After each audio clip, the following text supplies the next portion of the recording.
Dieu garde le contrôle et béni soit Dieu pour tout ça.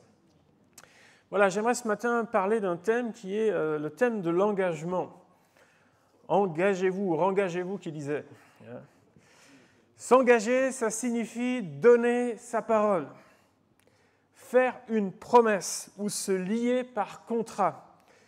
Un contrat moral ou un contrat écrit. Je rappelle que pendant longtemps, les contrats qu'on pouvait faire avec des personnes n'étaient pas signés, mais c'était « tape-moi dans la main » et c'est terminé.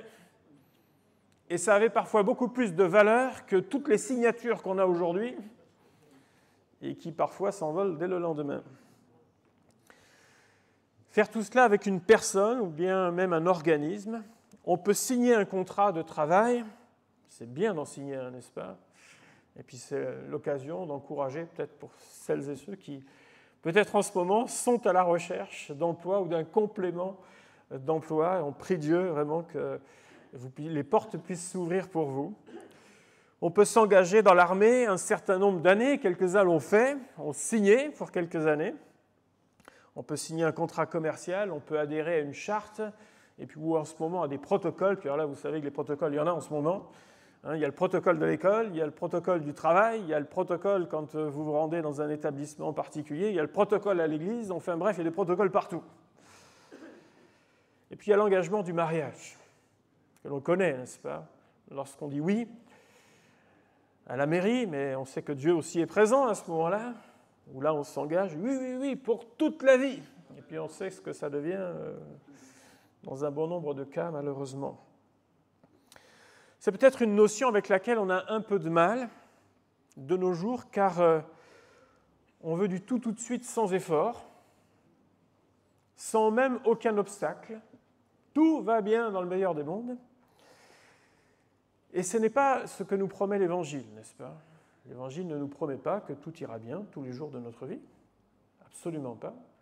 Mais la promesse que nous avons, c'est que Dieu est avec nous, chaque jour.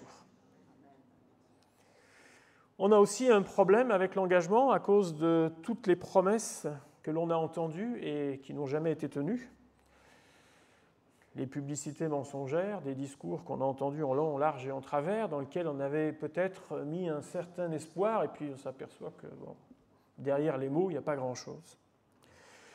Alors nous avons l'habitude d'osciller dans notre vie entre espoir et déception, au point où il en faut toujours plus pour nous convaincre. Alors il y a des personnes qui vous diront « Oh mais moi j'ai 10 ans d'expérience !» Ah oui, là c'est crédible, là, je te mets ça là sur la table, et comme ça tu vas pouvoir, ma parole est crédible, ce que j'ai fait est crédible. On en rajoute toujours un peu plus pour convaincre les gens. On vous fournit des labels de qualité un peu partout,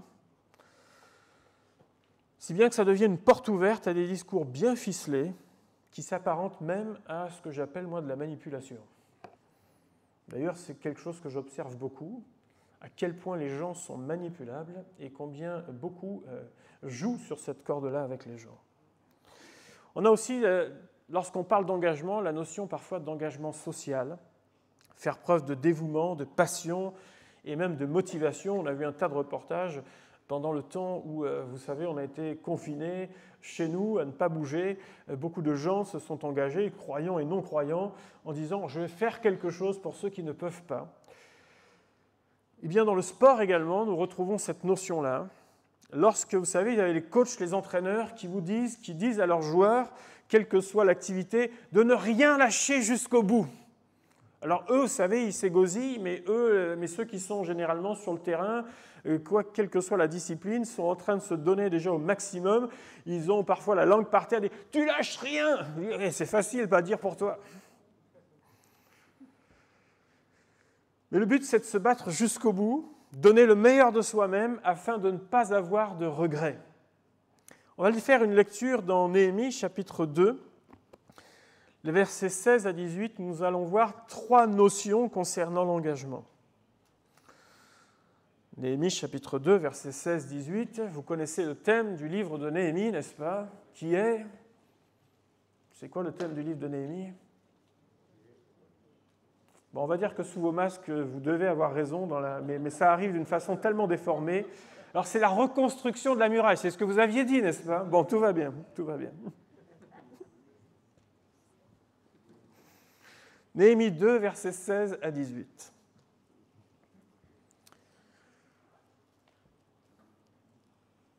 Les magistrats ignoraient où j'étais allé et ce que je faisais.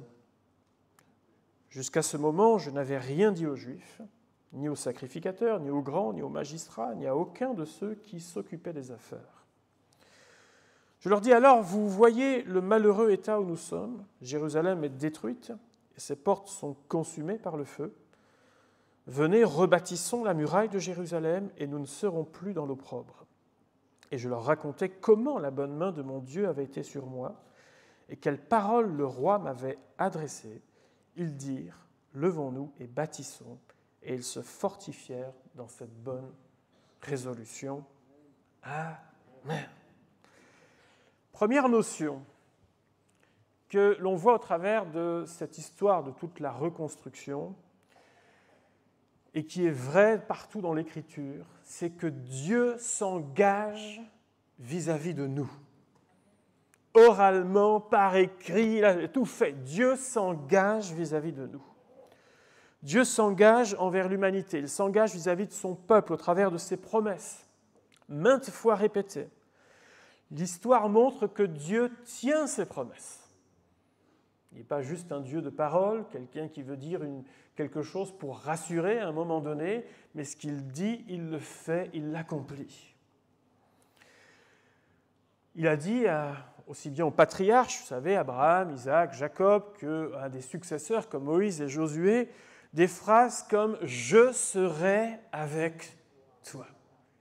Et l'histoire de ces personnes nous montre qu'effectivement, Dieu a été avec eux et a conduit ces personnes-là de façon surnaturelle. Même quand eux ont eu des défaillances, Dieu a continué d'accomplir ses promesses malgré tout. De même, devant des nations qui parfois étaient menaçantes, bien mieux armées qu'Israël, ou même mieux préparées, qui avaient préparé leur campagne comme ça se faisait à ce moment-là, Dieu a pu dire à certains moments « Je serai avec vous ». Montez, allez. Et nous connaissons la suite, n'est-ce pas? Même lorsque personne n'aurait misé une seule pièce sur le peuple d'Israël, lorsque Dieu disait « Je suis avec vous, vous pouvez y aller », eh bien à ce moment-là, la victoire était assurée.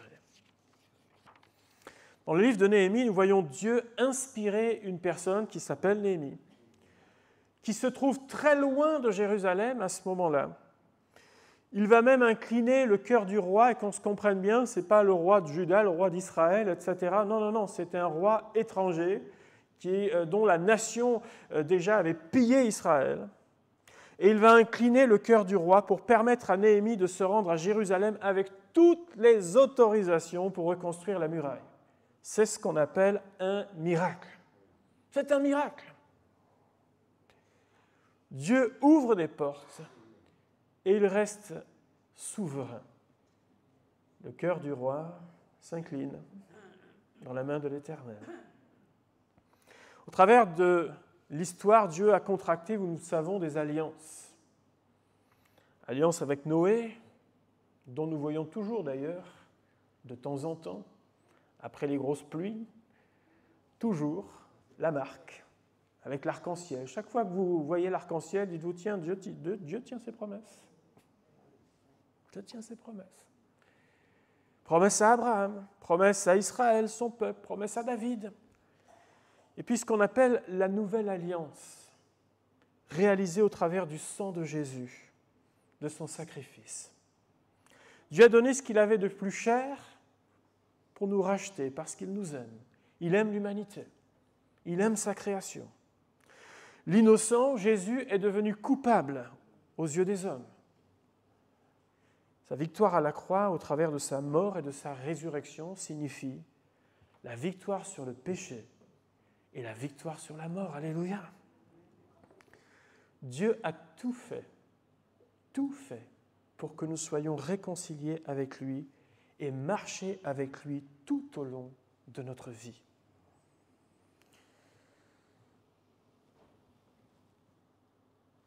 Il a tout fait pour que nous puissions marcher dans cette alliance nouvelle dans laquelle il s'est engagé. Dieu s'engage vis-à-vis de nous sans aucune concession, à 100%. Mais ça dépend de nous. La réponse dépend de nous. Elle dépend de chacun d'entre nous. Dieu s'engage vis-à-vis de nous. Et la deuxième notion qui vient dans ce passage, c'est que nous nous engageons aussi vis-à-vis de Dieu. L'engagement de Dieu demande une réponse pour nous. On ne peut se sauver soi-même, même avec une bonne moralité. Vous avez un tas de gens non-croyants qui ont une excellente moralité. Et parfois, honte à nous, mais parfois une meilleure moralité que les croyants. Le seul moyen est de revenir à Dieu de tout son cœur. C'est ce que Jean-Baptiste a exprimé lorsqu'il a dit « Repentez-vous, car le royaume des cieux est proche ». Le baptême, et aujourd'hui, on va avoir un baptême, ce sera à l'autre culte, mais rassurez-vous, si vous venez la semaine prochaine, Dieu voulant, premier culte, il y aura un baptême aussi, on vous l'a dit, au mois de septembre, et puis au mois d'octobre, donc il y aura des temps, on aura des baptêmes. Le baptême est une marque visible de l'engagement du croyant. De dire j'ai cru, une histoire a commencé entre Dieu et moi, il a touché ma vie, il a touché mon cœur, il a changé, j'ai répondu à son appel, maintenant je m'engage vis-à-vis de lui, non seulement devant lui, mais aussi devant les hommes. Je m'engage, c'est toute cette marque visible. Et c'est le début et non l'apogée de la vie chrétienne. Il y en a quelques-uns qui considèrent ça y est, je l'ai fait, ben, ça fait commencer. C'est le début. Il y a tellement d'autres pas à faire avec le Seigneur. On entre dans la vie de disciple, et moi je résume la vie du disciple comme ceci, c'est de faire et de devenir comme Jésus. Or, vous êtes d'accord avec moi que ça prend même bien plus d'une vie pour devenir comme Jésus. On tend vers ça, sans jamais vraiment l'atteindre d'ailleurs, mais on tend vers ça tout au long de notre vie. Seigneur, viens encore toucher ma vie, viens toucher mon cœur, viens me renouveler, viens me transformer. Et ce n'est pas parce que ça fait 10 ans, 15 ans, 20 ans, 30 ans qu'on marche avec le Seigneur qu'on peut dire « oh, c'est bon là hein. ». Non, non, non. Il y a tellement de choses qui ont besoin d'être transformées. Vous savez, quand on vient dans la présence de Dieu, c'est là qu'on s'en aperçoit. Je dis « Seigneur, quel privilège j'ai de venir dans ta présence. » À la fois, Seigneur, on se sent tellement bien avec toi, mais d'un autre côté, on se dit « Seigneur, c'est une vraie grâce que de pouvoir s'approcher de toi. » Parce que lorsqu'on est dans la présence du Dieu Saint, on se dit « Mais je suis si petit, si faible, mais Dieu est si grand en même temps. » Et on est rassuré, on n'est pas culpabilisé, mais on est rassuré et en même temps on se dit « Seigneur, continue ton œuvre. Plus de ta personne dans ma vie, Seigneur. Plus de toi, Seigneur. » La vie de disciple, l'engagement avec Dieu, c'est de dire « Comme Jésus dans ma vie. » Cela signifie vivre une régénération de nos pensées, de notre conception de la vie, de nos attitudes, de toute notre vie intérieure, quel que soit notre parcours antérieur à notre conversion n'est pas une excuse à tout, mais tout cela est appelé à se renouveler par la grâce de Dieu. Nous sommes appelés à laisser, abandonner à la fois nos blessures et permettre à Dieu de nous guérir, nos mauvais penchants, nos sentiments d'injustice, et permettre à Dieu d'effectuer son œuvre dans notre cœur. Nous voyons ainsi une grande différence entre ceux qui veulent marcher avec Dieu de tout leur cœur et ceux qui s'enferment ou pensent qu'ils détiennent à eux seuls la solution dans leur vie. Nous en voyons quelques-uns continuer leur chemin et marcher de progrès en progrès. Et d'autres, ça plafonne, ça stagne à un moment donné parce qu'on bute sur quelque chose, pensant que nous-mêmes, nous pouvons tout résoudre. Travaillons avec Dieu. Permettons à Dieu de travailler dans notre vie. Vous savez ce qu'il est écrit dans le psaume 51, verset 12 « Ô Dieu, crée en moi un cœur pur, renouvelle ». C'est-à-dire, à nouveau, Seigneur, en moi, un esprit bien disposé. Peut-être qu'il était bien disposé il y a 6 mois, il y a 1 an, il y a 10 ans, mais est-ce qu'il l'est encore aujourd'hui ? Seigneur, renouvelle en moi cet esprit bien disposé. Pourquoi du temps de Néhémie y a-t-il eu besoin à nouveau de s'engager ? Parce qu'il y a eu déficience, tout simplement. Il y a eu déficience. C'est-à-dire qu'à un moment donné, le peuple de Dieu a cessé d'être le peuple de Dieu. Ah, ils connaissaient toujours l'histoire, etc., les rites et compagnie. Oui, ça allait. Mais ils n'étaient plus le peuple de Dieu. Ils n'étaient plus, ils ne marchaient plus avec Dieu. Et petit à petit, tout s'est délité au point où la ville sainte, la belle ville sainte, a fini en tas de cendres. Et moi, je vous pose la question, est-ce que c'est le plan de Dieu que cette ville de Jérusalem, que ce territoire que Dieu a donné, devienne ce qu'il était devenu à ce moment-là? Est-ce que c'était dans le plan de Dieu? Bien entendu que non. Vous savez qu'on peut vivre, et peut-être ça vous est déjà arrivé, de visiter un certain nombre de gens qui finissent par vivre dans un taudis ou presque au milieu des poubelles et ils ne s'en aperçoivent même pas. Tellement ils ont l'habitude de vivre dans leur saleté. Et alors vous arrivez, je peux vous vous offrir un café? Non, surtout pas. Non, je ne veux rien du tout. Je vais même rester debout, je ne vais pas m'asseoir, je n'ai rien touché.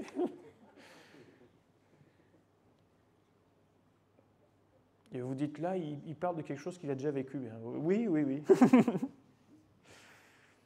Ben, il me semble que le peuple de Dieu à ce moment-là ne se rendait même plus compte de comment ils vivaient, ou alors ils avaient totalement perdu espoir dans le fait que les choses puissent changer. Alors que Néhémie, lui, arrivant de l'extérieur, même s'il avait été averti par courrier, c'est une chose de lire quelque chose, c'est autre chose de la vivre et de s'en rendre compte, j'allais dire, de nos yeux. Et Néhémie, en faisant le tour de cette ville, a été choqué par cette visite à Jérusalem. Et alors, on n'a pas tous les commentaires, mais j'imagine qu'à chaque endroit où il se rendait, il disait « c'est pas possible. C'est pas possible que cet endroit soit comme ça. » Et il se déplace, il dit « c'est pas possible que ce soit comme ça. C'est pas possible, c'est pas normal. C'est pas la ville, c'est pas les choses telles qu'elles ont été décrites, telles que les promesses de Dieu ont été faites. C'est pas normal, c'est pas possible. » Et peut-être même qu'il s'est demandé, il s'est posé cette question, comment se peut-il qu'il n'y ait plus de réaction? Aucune réaction au sein de ce peuple pour dire, on va faire quelque chose. Lorsque Pierre a trahi son Seigneur, à plusieurs reprises, vous vous souvenez de l'histoire, malgré ses belles déclarations d'engagement, Jésus ne lui a pas dit, mais tiens, viens là, Pierre, pourquoi tu as dit ça et tu n'as pas fait? Explique-moi, comment c'est possible? Tu as échoué, Pierre, est-ce qu'il a cherché à le culpabiliser encore plus? Non, il avait vraiment sa dose à ce moment-là, je vous garantis. Mais il lui a juste dit, Pierre, est-ce que tu m'aimes? Est-ce que tu m'aimes? C'est tout ce que je te pose comme question. Je ne te demande pas le pourquoi, du comment, qu'est-ce qui a fait qu'à un moment donné tu as défailli, qu'est-ce qui s'est passé dans ton cerveau, ta tête. Non, je ne te demande pas ça. Est-ce que tu m'aimes? Autrement dit, est-ce que tu veux me suivre? Est-ce que tu veux partager ta vie avec moi? Est-ce que tu es engagé avec moi? Jésus lui montre par là qu'il est prêt à lui renouveler sa confiance. Vous comme moi, quand notre confiance a été trahie, ça peut prendre du temps, non? Puis il y en a, ils se font vraiment rancuniers. Là, on ne parle pas de moi, on parle des années avant de pouvoir passer un cap. Mais là, Jésus, il lui dit, je suis prêt à te refaire confiance. Je suis prêt à te refaire confiance, Pierre. Les principaux responsables se sont laissés encourager et se sont rappelés que quand Dieu est avec son peuple, tout est possible. Tout est possible. Et alors ils dirent dans ce moment-là, levons-nous. C'est-à-dire qu'ils commencent à s'engager. Dieu s'engage vis-à-vis d'eux. Il influe sur le cours de l'histoire. Il dépêche quelqu'un vraiment à qui il l'envoie comme une mission. Levons-nous et bâtissons. Et ils se fortifièrent dans cette bonne résolution. C'est-à-dire qu'à leur tour, ils s'engagent. Dieu s'engage et eux-mêmes s'engagent. Deuxième dimension. Et à partir de là, beaucoup de choses vont commencer à se passer et à bouger. Si vous lisez tout le chapitre 3, c'est toute une énumération de noms. Et vous savez, quand il y a des listes de noms dans la Bible, c'est un peu compliqué. Donc, si vous voulez faire des exercices de diction, c'est excellent. Mais c'est un tas de noms qu'on n'a pas du tout l'habitude de prononcer. Vous savez que les prénoms aujourd'hui, c'est Timéo, Léa et compagnie, ça va, c'est facile, tranquille. Mais quand vous lisez les noms de la Bible, vous avez toutes les chances de les écorcher. Alors parfois, même dans nos lectures, on a tendance à dire, bon allez, chapitre suivant, comme ça je coche et j'ai avancé d'un chapitre dans ma lecture de la Bible en un an. Vous l'avez déjà fait, n'est-ce pas? Moi aussi. Mais si on s'arrête sur cette liste, il y a des choses intéressantes qu'il ne faut pas rater. Il y a parmi ces gens-là qui vont se mettre à œuvrer et travailler. Dans le chapitre 3, il y a des chefs de district, c'est-à-dire des personnes qui exercent des responsabilités dans la société. On les voit à plusieurs reprises. Et même l'un d'entre eux dira qu'il ira travailler à la muraille avec ses filles. Le travail de la muraille, ce n'est pas un travail d'homme, etc. Oh là là là là. Vous voyez, ils avaient de l'avance sur la société d'aujourd'hui, avec ses filles. Il y a même des hommes de Jéricho qui vont venir. Or, Jéricho, ceux qui connaissent la géographie en Israël, ce n'est pas très loin de Jérusalem, mais ce n'est pas Jérusalem. Et ils auraient pu dire, mais ce n'est pas notre ville. Ce n'est pas dans notre intérêt premier de venir à Jérusalem, mais ils sont venus. Il y avait des marchands, vous savez, des gens qui ont l'habitude d'acheter, de revendre, de négocier, de faire du troc et compagnie. Ces gens-là, ils sont venus travailler à la muraille.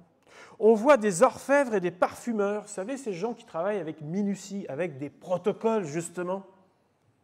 Ces gens-là, venir travailler à la muraille.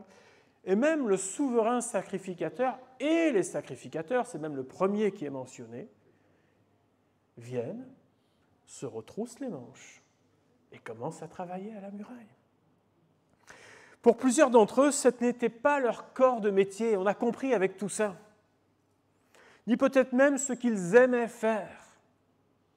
Reconstruire un mur, et la muraille de Jérusalem, ce n'est pas un muret, d'accord? Ce n'est pas juste on met 2 parpaings, on coule. Non, non, c'est un mur, quoi.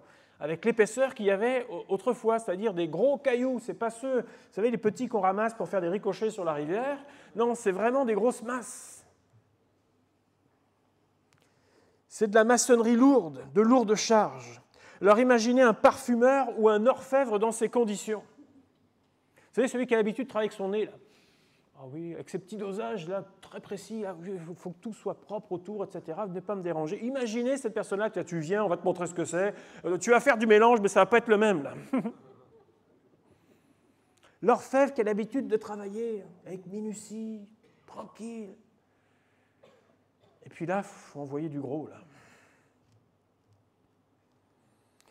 Les sacrificateurs qui avaient plus un rôle d'abattoir à l'époque, de consultation médicale ou bien de conseil, se retrouvent aussi au pied de la muraille. Pourquoi ils l'ont fait? Ils l'ont fait par intérêt général et chacun a montré l'exemple. Chacun a montré l'exemple. Les personnes qui exerçaient des responsabilités, les personnes qui avaient des métiers honorables, on pourrait dire, dans la vie, tout comme monsieur et madame tout le monde. Ils sont venus. Nous revoyons même certains groupes dans cette liste 2 fois. C'est-à-dire que quand ils ont fini une partie du travail, vous savez, ils travaillaient par endroit, certains s'engagent dans un autre endroit. Mais ce n'est pas le cas de tous, et ça, c'est fait sans culpabilité. « Ah, tu nous lâches maintenant ?» Non, on était heureux que tu travailles avec nous pour un certain temps. Merci. D'autres continuent, c'est bien, mais on ne te culpabilise pas, c'est bien que tu sois venu. Excellent. Moi, ça me fait penser à Acte 2, 42, ils persévéraient dans l'enseignement des apôtres, la communion fraternelle, la fraction du pain et dans les prières. Dès le début, l'Église du Seigneur était une Église engagée, dès le début. Ils se tiennent dans ce qu'on appelle les bonnes résolutions, pas celles du premier de l'an, mais les bonnes résolutions selon Dieu. Lorsque l'on s'engage avec Dieu, Dieu s'engage avec nous, nous nous engageons avec Dieu, nous voyons que Dieu reste fidèle à ses promesses. Et je vous donnerai juste l'exemple d'une femme de la Bible qui s'appelle Ruth. Vous vous souvenez de son histoire? Un jour, alors que le malheur avait atteint cette famille, elle a dit, elle qui était issue d'une nation étrangère, elle a dit à sa belle-mère, « Naomi, où tu iras, où tu demeureras, je demeurerai. Ton peuple sera mon peuple, ton Dieu sera mon Dieu. Où tu mourras, je mourrai et j'y serai enterré. » Ça, c'est de la déclaration. Mais sa vie montre que ce qu'elle a dit, elle l'a fait. Elle l'a fait. Son engagement, suivi dans le temps, a changé le cours de sa propre histoire. Elle est restée attachée à sa belle-mère au lieu de jouer sa carte personnelle, et ça aurait été beaucoup plus simple, humainement parlant, de jouer sa carte personnelle à ce moment-là. Mais elle en a été grandement bénie. Et pour la petite histoire, David fait partie, le roi David fait partie de sa descendance. Elle est donc dans la lignée messianique. Une femme étrangère, atteinte par le malheur, qui a dit « Moi, je vais m'engager là.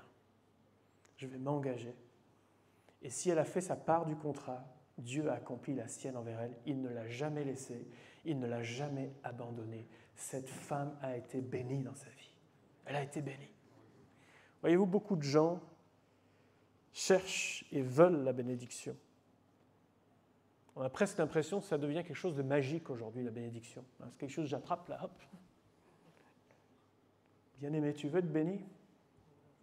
Comprends que Dieu s'engage vis-à-vis de toi et que toi, si tu t'engages vis-à-vis de lui, il sera avec toi tous les jours de ta vie. Ce n'est pas de l'aléatoire. C'est une loi de Dieu. Troisième point, Dieu s'engage avec nous, nous nous engageons avec Dieu. Troisième point, nous sommes engagés vis-à-vis de nos frères et de nos sœurs. L'une des maladies, je crois, de l'Église aujourd'hui, c'est ce que j'appelle la rêverie. On attend tout, mais on ne s'implique pas. On veut faire son petit chemin personnel, sa petite affaire, sans comprendre que c'est au milieu de ses frères et de ses sœurs que nous sommes appelés à servir. On a besoin de comprendre que quand on s'engage avec Dieu, nous sommes aussi engagés au sein de sa famille, la famille de Dieu que nous représentons. Ils se sont levés dans ce livre de Néhémie, comme on le dit, comme un seul homme, comme un seul. Et ce qui semblait impossible est devenu possible. Ce que même il semblait impensable pour quelques-uns est devenu possible par la grâce de Dieu. Vous savez, je crois qu'on vit vraiment, et il n'y a pas besoin d'être un fin observateur pour ça, on vit une période très particulière depuis des mois,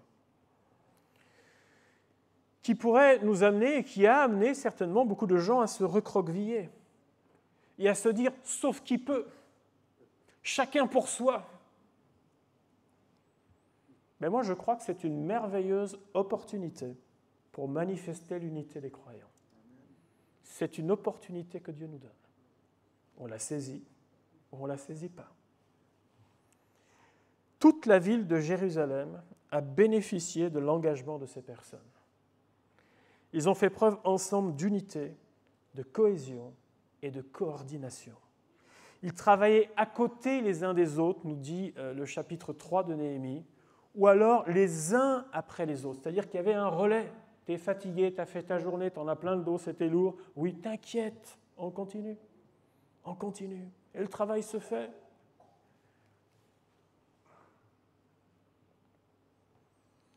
Peut-être qu'actuellement, le service dans lequel tu es engagé, étant donné que tout est en mode un peu dégradé, peut-être que ce service n'a pas repris ou est en mode, on va dire, veille. Mais aujourd'hui, moi, j'aimerais vous dire qu'on a besoin de vous à la muraille pour la maçonnerie. On a besoin de vous à la muraille pour la maçonnerie, dans l'intérêt commun. On a besoin de vous à l'accueil. On a besoin de vous à la technique, on a besoin de vous à la sécurité, on a besoin de vous parmi les enfants. On a besoin de vous à la musique. Si vous n'avez pas encore touché un instrument, ça va être dur pour la semaine prochaine, mais On a besoin de vous à la librairie. On a besoin de vous dans la prière. On a besoin de vous pour prendre régulièrement des nouvelles de celles et ceux qui ne peuvent pas se déplacer parmi nous pour raison de santé, comme vous pouvez l'imaginer, ou de fragilité en ce moment. On a besoin de vous pour organiser, on a besoin de vous pour prendre soin de ce bâtiment. J'aimerais vous dire, il y a besoin de monde à la maçonnerie actuellement. Et peut-être que des fois on se dit, mais ce n'est pas mon truc. Mais si je vous faisais la liste de choses qu'on est amené à faire qui ne sont pas notre truc, il y en a. Mais on le fait parce que dans l'intérêt commun. Dans l'intérêt commun. Bien-aimés, réfléchis à ça. On veut tout, mais on n'est pas prêt à s'impliquer pour ça. J'aimerais vous dire qu'on peut vivre des temps remarquables. On peut vivre des temps bénis, quelles que soient les circonstances, que l'on nous referme même dans quelques semaines, quelles que soient les circonstances. L'Église de Jésus-Christ peut vivre des moments bénis. Elle peut vivre des moments forts. Elle peut vivre des moments de renouveau spirituel.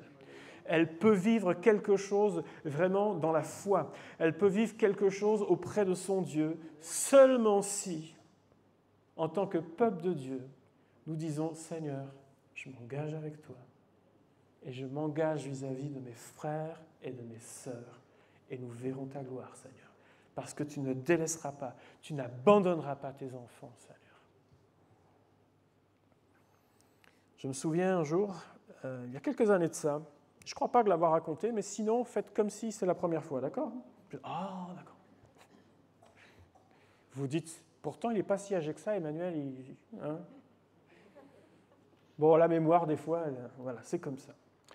Mais il y a quelques temps, donc à Bordeaux, je vois 2 personnes débarquer dans le bureau, on était déjà au 2e étage, un vendredi. C'était Patrick Bertalon et Christophe Tagliamento, le TAG. Ils arrivent un vendredi dans le bureau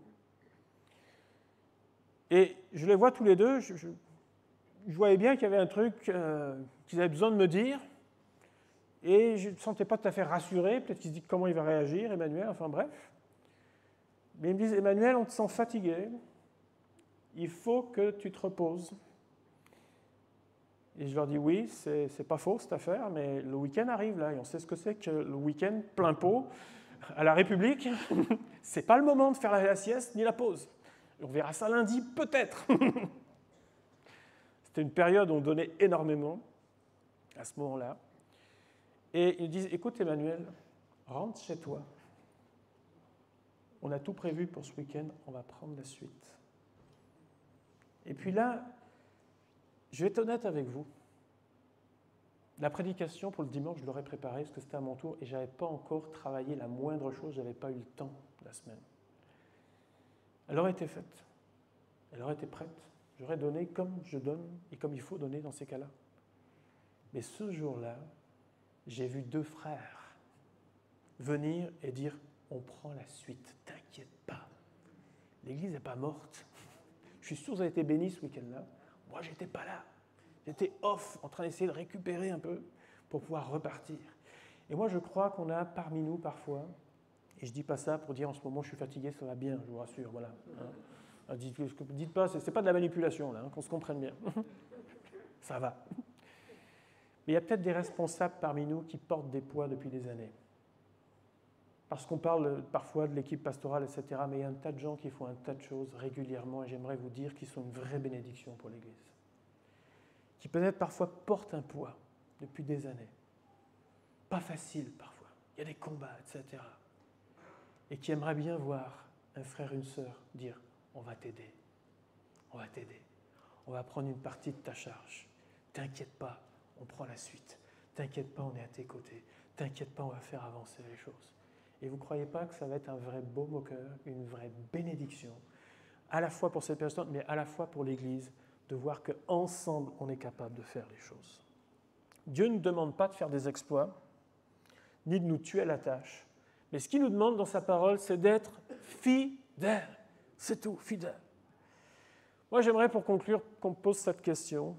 Où sont passés notre zèle et notre passion pour le Seigneur ? La Bible nous dit, là où est ton trésor, là aussi sera ton cœur. Notre vie s'incline en fonction de la direction que nous prenons, c'est-à-dire qu'il y a de l'importance, tout ce qui a de l'importance à nos yeux. Nous y consacrons alors tout notre temps, nous y consacrons notre énergie. J'aimerais vous dire qu'on fait plein de choses légitimes dans la vie et c'est excellent de le faire, mais n'oublie pas ton Créateur bien-aimé. Parce que cela aura un retentissement dans toute ta vie si tu n'oublies pas ton Créateur. On peut courir après beaucoup de choses, très légitimes. Quelle valeur donnons-nous à l'engagement que nous avons avec Dieu? Rappelle-toi ce matin, Dieu s'engage vis-à-vis de toi, vis-à-vis de nous. Il y a une réponse à donner à Dieu. Je m'engage avec toi, et m'engager avec toi, c'est comme Jésus, tout au long de ma vie. Et cet engagement me conduit à être engagé vis-à-vis de mes frères et de mes sœurs dans la foi. Un électron libre, ça n'existe pas dans le royaume de Dieu. C'est une erreur. Nous sommes appelés à vivre ensemble, par la grâce de Dieu. Que Dieu nous aide. On va prier ensemble le Seigneur. Notre Dieu, notre Père,